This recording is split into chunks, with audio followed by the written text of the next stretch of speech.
ये बात सच है कि हम लोग एक अच्छे दौर से नहीं गुजर रहे हैं। कोरोना वायरस से हमारा देश ही नहीं पूरी दुनिया प्रभावित है और सबसे ज्यादा प्रभावित है हमारे डेली वेज वर्कर्स, जो देश के अलग अलग कोने से आते हैं रोजगार के लिए, ताकि वो अपना और अपने परिवार का पेट पाल सके। गिव इंडिया, एक्शन एड और हेलो लाया है मैं भी कोविड वॉरियर, एक इनिशिएटिव जिसमें हम सब साथ आए और कोविड-19 से लड़े। So join the cause and support our daily wage workers. Jai Hind.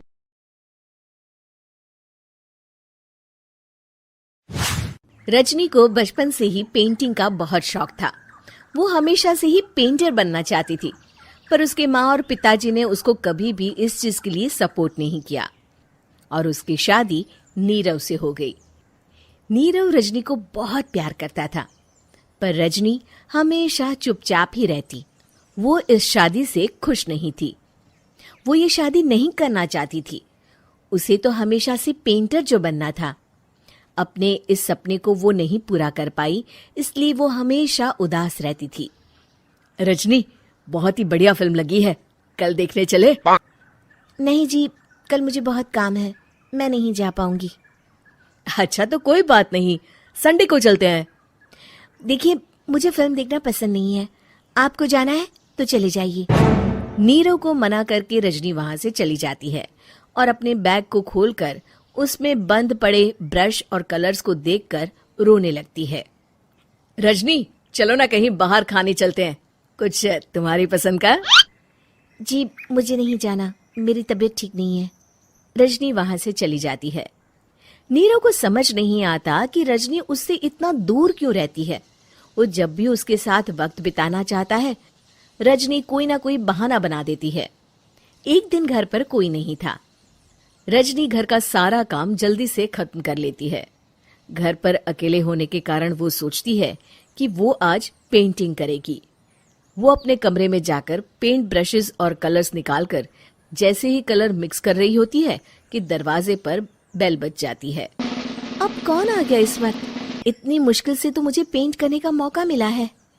Rajni दरवाजा खोलती है तो उसकी सास अपनी सहेलियों के साथ खड़ी होती है और सब घर के अंदर आ जाते हैं।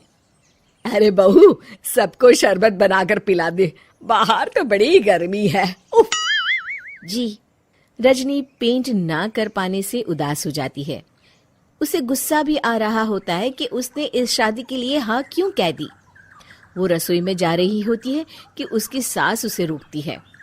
बहू, सबके खाने का भी इंतजाम कर लेना, आज का लंच तो ये सब यहीं करेगी। हाँ।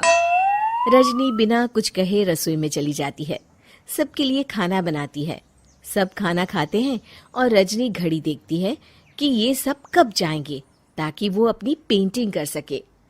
जब शाम होती है तब सब चले जाते हैं अपने घर। अरे बहू, सब तेरे खाने की तो बहुत तारीफ कर रहे थे, सबको बहुत अच्छा लगा खाना। आपको मुझे सुबह बताना चाहिए था ना कि आपकी सहेलियां आ रही हैं। पता भी है कितना वक्त लगा सारा खाना बनाने में। अरे बहू, तू ऐसे कैसे बात कर रही है मुझसे? तो और कैसे बात करूं? मैं इस घर की कोई नौकरानी नहीं हूं कि इतना काम करूंगी। रजनी अपने कमरे में जाकर दरवाजा बंद कर लेती है। शाम को जब नीरव आता है तो उसकी माँ उसे पूरी घटना के बारे में बताती है। क्या रजनी ने आपसे इस तरह बात की माँ? हाँ, और पता नहीं उसे क्या हो गया है, शाम से बाहर भी नहीं आई है। मैंने तो कई बार आवाज दी, खाना भी नहीं खाया उसने। तू ही बात करके देख ले बेटा। नीरव अपने कमरे का दरवाजा खटखटाता है। रजनी, दरवाजा खोलो, मैं हूं।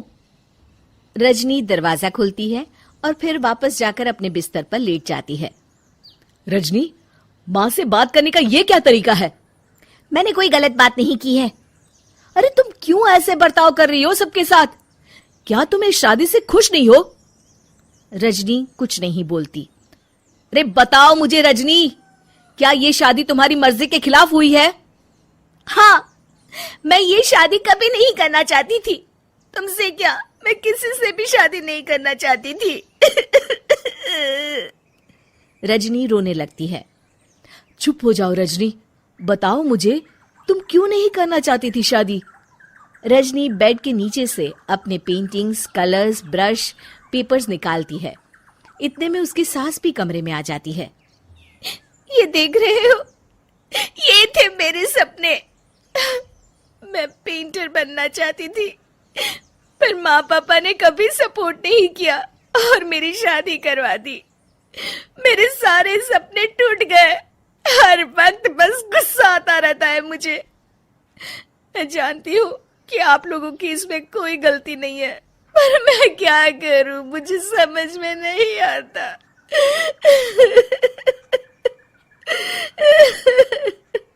रजनी फूट फूट कर रोने लगती है। मुझे माफ कर दीजिए, आप दोनों के साथ मैं बहुत बुरा बर्ताव कर रही हूँ। अरे रजनी बेटा, चुप हो जाओ तुम। नीरव पानी लेकर आता है। ये लो पानी पियो और शांत हो जाओ। रजनी पानी पीती है और उसकी सास पेंटिंग्स देख रही होती है। अरे नीरव, हमें तो पता ही नहीं था कि हमारी बहू कलाकार है। अरे कितनी अच्छी पेंटिंग्स बनाई है, देखो तो। ये वाली तो मैं अपने कमरे में ले जाऊंगी। आपको ये पेंटिंग्स अच्छी लगी? अच्छी नहीं, बहुत अच्छी लगी। और तुमने हमें बताया क्यों नहीं? तुम जब चाहे पेंटिंग कर सकती हो रजनी। हम तुम्हारे सपनों को पूरा करने में तुम्हारा पूरा साथ देंगे। हाँ बेटा, हम कला की कद्र करते हैं।